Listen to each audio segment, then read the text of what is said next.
I've made it all the way to the Golden State. And wow, California really does have it all. Picturesque beaches to legendary national parks, and I'm here for an iconic California experience. People from all corners of the globe journeyed here in the 19th century to seek their fortune in the precious gold that lay hidden in Northern California's hills. I'm gonna follow in their footsteps and see if I can strike it rich.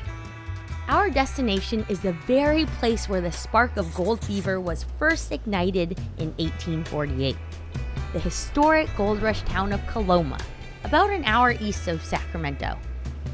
Although the gold seekers of the 1800s are long gone, Coloma's rich history lives on through a dedicated community of volunteers and historians.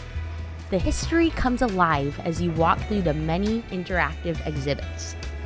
There's gold mining equipment, pioneer living quarters, and of course, gold panning.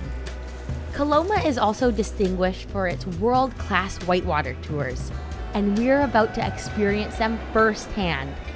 Leading the way is the Trailblazer Matt Reed, a master of the South Fork of the American River and an avid student of the region's history. This river is actually where gold was discovered in California. So back in 1848, this is where they first stumbled upon gold. Basically started the world's largest migration and made California what it is today. Yeah, we're gonna do some gold panning, we're gonna do some rafting, we might jump off a rock. We're gonna stop for lunch halfway down the river on the side and have a nice sort of deli-style lunch on the way down, and then, yeah, carry on. We've got just over 15 miles of rafting today. So should I be nervous at all? We are going on class 3 rapids, so the grading system goes from 1 to 6. 1 is like when you turn your garden hose on and the water comes out the end, and 6 is death. 6 is death. 6 is death. Awesome, cool, so yeah, let's get after it. Yeah, let's go get geared up and let's go rafting.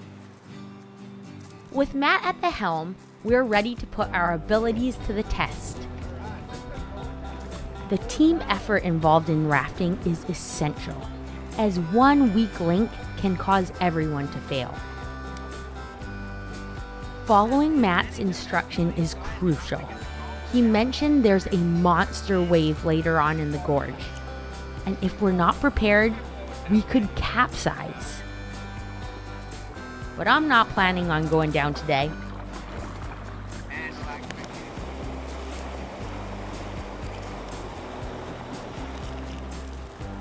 So right now we're in category 1 and it's about to step up to category 3. I'm gonna get you to paddle at the entry. I'm gonna say, hold on, lean in. Forward, forward. Okay, stop, holding on. Put me on the splashing side for sure. Yeah. Smiling, smiling. Woo! Woo! Ha ha! Yeah! Forward together. This is crazy fun. It's definitely earning its reputation as one of the best whitewater spots in the country. The rapid here is safe enough for swimming. I think I'll take a dip to prepare myself, just in case we go overboard later. Oh, it's colder than I thought. Before we reach a point of no return, Matt's going to show me how the pioneers used to pan for gold in the river.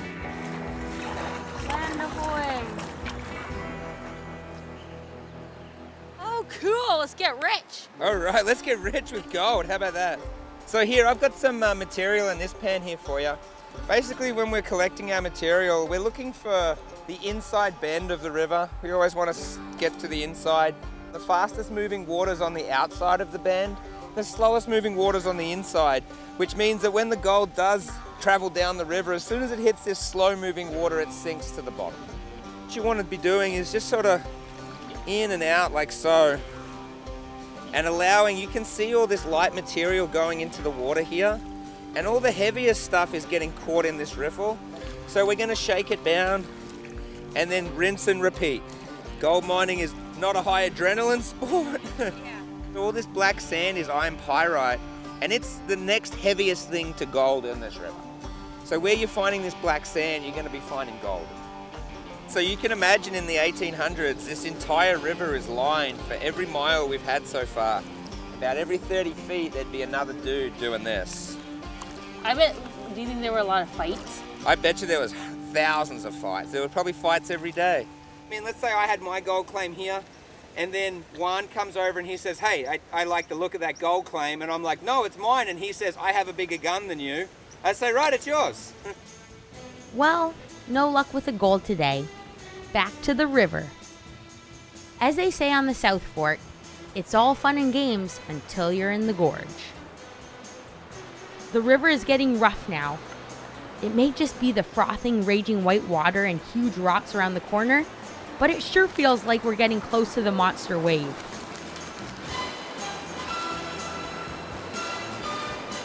There it is! Here we go!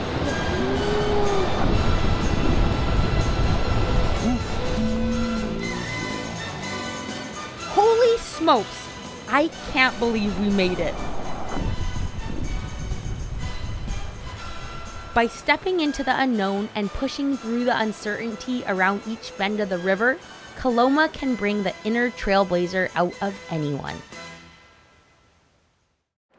The perfect way to end this California adventure would be to cruise up the historic Highway 50 to catch the sunset at Lake Tahoe.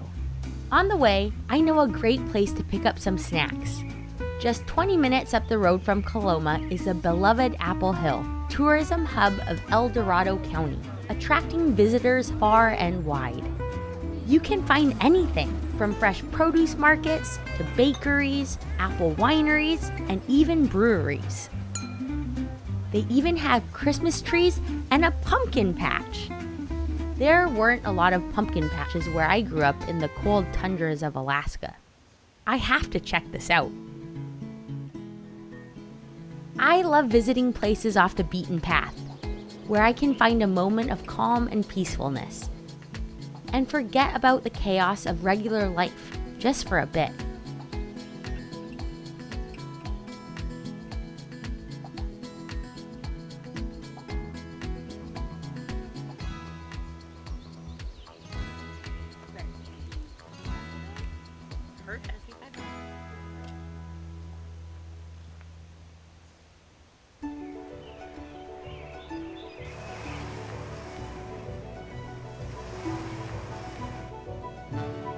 Just 45 minutes up the road from Apple Hill lies scenic Lake Tahoe. Known for its alluring blue depths, Lake Tahoe is the deepest lake in California and the second deepest lake in the United States. Aside from her beauty, Lake Tahoe is a recreation paradise. There's endless mountains to ski and board, breathtaking beaches for swimming and paddleboarding, great hikes, and don't forget the miles of boating area. Gazing into the sunset, I catch myself thinking again about those trailblazers who came here during the gold rush. The enchanting magic of this place is palpable. It's been a long voyage to get to California. I've seen and experienced so many amazing new things, and learned a lot about myself along the way. Wherever you go, there's a story there, and every story has something to teach you. From the Golden State, I'm Ariel Tweedo. Blaze your own trail and never stop exploring.